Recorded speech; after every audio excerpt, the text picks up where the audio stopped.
right, time to take a look at the VEVOR Die Grinder. Okay, so we got our instructions. We got a couple wrenches, so it's going to be for that chuck.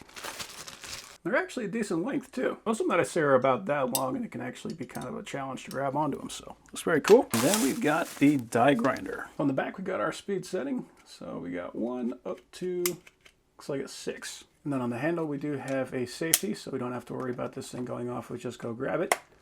It's got a nice thick chunk to it. And then we have a lock here on the bottom. If you want this thing to just stay on so we can concentrate on working on the material, throw that lock on and it will keep on running. So that's cool.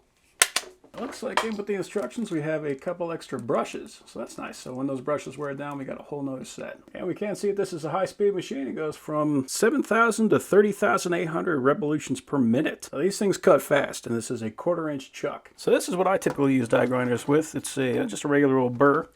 So that's going to stick in the end, and then we tighten down that nut. So we got one small wrench, one large wrench. Small wrench fits onto the neck, and then we tighten down that nut. So that's what that looks like. Okay, so slow speed. That's pretty slow.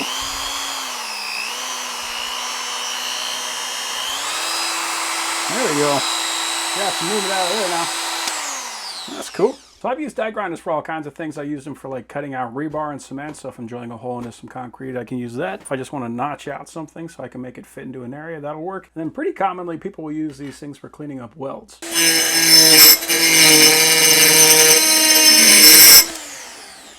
So yeah, you can see it chew through that thing very quickly. So in my opinion, there is nothing better for cleaning up metal than a die grinder with a burr. So one thing I noticed is that the handle on here is plastic, but this grip up here, this is rubber. So if you really want to get a good hold of this thing so you got good control, this is designed to be held up here. So yeah, overall, that is a very cool tool.